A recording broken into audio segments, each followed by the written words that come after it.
क्या आपने कभी सोचा है कि हर एक कदम जो हम जिंदगी में उठाते हैं वह हमारे लिए एक नया सफर की शुरुआत होता है। आज हम साथ में उस सफर की शुरुआत करेंगे जिसमें हर काम को ध्यान बनाओ और आगे बढ़ो का मंत्र हमें सही दिशा दिखाता है। इस मंत्र के पीछे छुपी ताकत है जो हमें हर एक कार्य में, हर एक लम्हे में नई दिशा देती है। जब हम अपने कामों को ध्यान से करते हैं तब हम अपने इरादों को साकार करते हैं, नई मंजिलों की तरफ बढ़ते हैं। आज हम सीखेंगे कैसे ध्यान से काम करके हम अपने सपनों को हकीकत में बदल सकते हैं, कैसे हर कदम एक नए सफर की शुरुआत बन सकता है। तो चलिए आज हम इस मंत्र के साथ मिलकर नए सफर की शुरुआत करते हैं जिसमें हर कदम एक नई कहानी का आरंभ होगा। बहुत पहले की बात है, एक महान सम्राट अपने रोज के कामों से परेशान रहने लगता था। उसको हर काम में मन नहीं लगता था। तब एक बार सम्राट के कानों तक बात पहुंची कि उसके राज्य में लाओ नाम का एक बौद्ध भिक्षु असाधारण दार्शनिक रहता है। जब मंत्रियों ने बताया कि लाओ के एक एक शब्द में जीवन का सत्य छुपा है, उनके जैसा प्रबुद्ध व्यक्ति दूर दूर तक नहीं है, तब सम्राट ने सोचा कि एक बार चलकर देखते हैं कि लाओ झुंग कितना महान है। अगले दिन सम्राट लाओ से मिलने निकला। लाओ पहाड़ के पास एक छोटे से कस्बे में रहते थे। रास्ता बहुत लंबा था। बीच रास्ते में पता किया तो लोगों ने भी लाओ की तारीफ की। सम्राट ने सोचा कि सच में कोई बुद्धिमान, पढ़ा लिखा और प्रभावशाली व्यक्ति होगा। शाम को जब सम्राट लाओजू की झोपड़ी के बाहर पहुंचा तो एक मजदूर छोटी सी बगिया में काम कर रहा था। शरीर पर मिट्टी लगी थी, पैरों में चप्पल नहीं थी। सम्राट ने पूछा, अरे बागवान महोदय, लाओजू कहां है? मैं उनसे मिलना चाहता हूं। बागवान ने कहा, श्रीमान आप अंदर बैठिए, मैं अभी लाओजू को बुलाता हूं। सम्राट अंदर बैठकर प्रतीक्षा करने लगा। थोड़ी देर में लाओजू ने झोपड़ी में आकर नमस्कार किया। सम्राट ने हैरान होकर कहा, अरे आप तो वही बागवान हैं जो बाहर थे। लाओ ने कहा, कसूर माफ करें, मैं छोटा सा काम कर रहा था। मैं ही बागवान हूं और मैं ही लाओजू हूं। आप आने का कारण बताएं। सम्राट ने कहा, मैंने सुना है कि आप जैसा असाधारण व्यक्ति राज्य में दूसरा नहीं है, तो मैं आपसे मिलने चला आया। मैं आपसे आत्मज्ञान पर उपदेश चाहता हूं, लेकिन मुझे माफ कीजिए। मैं देख रहा हूं कि आपके पास न कोई किताब है, न कोई सीधी, न कोई कला के संकेत दिखते हैं, लेकिन फिर भी आप बहुत शांत दिख रहे हैं। क्या मुझे आप अपना सीक्रेट बता सकते हैं? लाओ ने कहा, सुबह का समय ठीक रहेगा, कल सूर्योदय होने से पहले आप मुझसे मिलिए। यह कहकर लाओजू मौन हो गए। उस रात सम्राट को नींद नहीं आई। उसे कौतूहल था कि लाओ मुझे क्या बताने वाले हैं। अगले दिन सम्राट पहुंचे तो लाओजू बगीचे में खड़े थे। लाओ ने कहा, सम्राट यहां आइए और इस जग से पौधे पर धीरे धीरे पानी डालो। ऐसा करते करते इन 15 पौधों पर पानी डालना, लेकिन पानी डालते समय तुम कुछ और मत करना, न कुछ और सोचना। अपना ध्यान पानी और पौधे पर बनाए रखना। अगर कोई आए तो रुक जाना और दोबारा पहले पौधे से पानी डालना।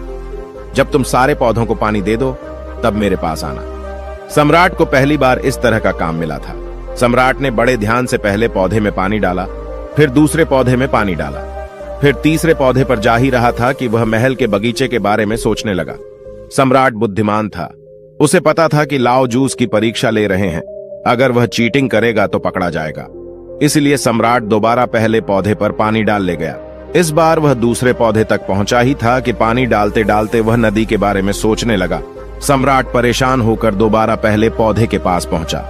सम्राट जितनी कोशिश करता उतना व्याकुल हो जाता और खुद को किसी न किसी विचार में फंसा हुआ पाता। आखिर शाम हो गई, लेकिन सम्राट आखिरी पौधे तक पहुंच नहीं सका। जब सम्राट थक कर बैठ गया तब लाओ ने कहा, सम्राट मैं तुम्हारी ईमानदारी से बहुत खुश हूं, इसलिए सुनो, जब मन विचारों से खाली होता है तब उसमें मन का असली स्वरूप यानी साइलेंट अवेयरनेस प्रकट होती है। तब हर साधारण काम भी तुम्हें असीम ज्ञान शांति देता है।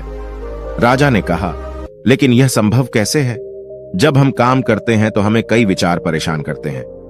लाओ ने कहा, राजा तुम पौधे में पानी नहीं डाल रहे थे, तुम जल्दी से जल्दी काम खत्म करना चाहते थे। तुम्हें काम खत्म करने की जल्दी थी जिससे तुम मुझसे बात कर सको, इसलिए तुम्हें यह काम बोझ लग रहा था, जिस कारण तुम इस पल में रुक नहीं पाए। अगर तुम इस फल की कीमत समझकर केवल पौधे और पानी पर ध्यान देते तो तुम्हें कोई विचार परेशान नहीं करते। राजा ने कहा, यह सब तो मैं समझ रहा हूं, लेकिन इस पल में रहना बहुत कठिन है।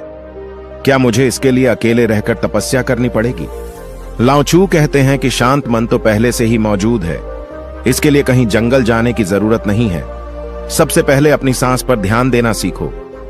तब आपको पता चलेगा कि शांति तो सांस के साथ ही बनी हुई है। उसके बाद काम करते करते सांस पर ध्यान बनाए रखो। आप बोलते चलते सोचते हुए भी अपनी सांस पर ध्यान दे सकते हो। जब आप ऐसा करते हो तो बिखरा हुआ मन सिमटने लगता है और एकाग्र यानी वन पॉइंटेड जाता है। वन पॉइंट माइंड से जब कोई काम किया जाता है तो उस मन में केवल वही काम रिफ्लेक्ट होता है और कोई विचार उत्पन्न नहीं होता। जब ऐसा होता है तो कर्ता और कर्म एक हो जाता है और साइलेंट अवेयरनेस जो पहले से बनी हुई थी वह प्रकट हो जाती है। तुम इसे आत्मज्ञान, आनंद, प्रेजेंट मूवमेंट, इसे जो चाहे नाम दो, यह आसानी से प्राप्त हो जाती है। लाओ जो कहते हैं, जो मन मुश्किल को रजिस्ट नहीं करता, जो मन परेशानी से भागता नहीं है, केवल सचेत रहता है, वह मन हर परेशानी को पार कर जाता है। दोस्तों, कभी काम को बोझ मानकर जल्दी जल्दी खत्म करने की कोशिश मत करो, क्योंकि इससे तनाव पैदा होता है। आप यहां नहीं बल्कि कहीं और होना चाहते हो। तनाव के कारण मन में विचार हावी होने लगते हैं, जिससे इरिटेशन होता है और काम जो प्रेजेंट मूवमेंट का दरवाजा था वह सच में बोझ लगने लगता है। इसकी जगह काम शुरू करने से पहले अपना ध्यान सांस पर ले आओ और फिर काम के दौरान भी ऐसा करो। सांस का ध्यान काम के ध्यान में बदल जाएगा और कठिनाई, डिस्टर्बेंस आते हुए भी आपको छू नहीं पाएंगे। दोस्तों, ये वीडियो पसंद आया तो इस वीडियो को लाइक करें। इसी तरह नए वीडियो आते रहेंगे। मिलते हैं एक नई वीडियो के साथ। तब तक के लिए आपका दिल से आभार।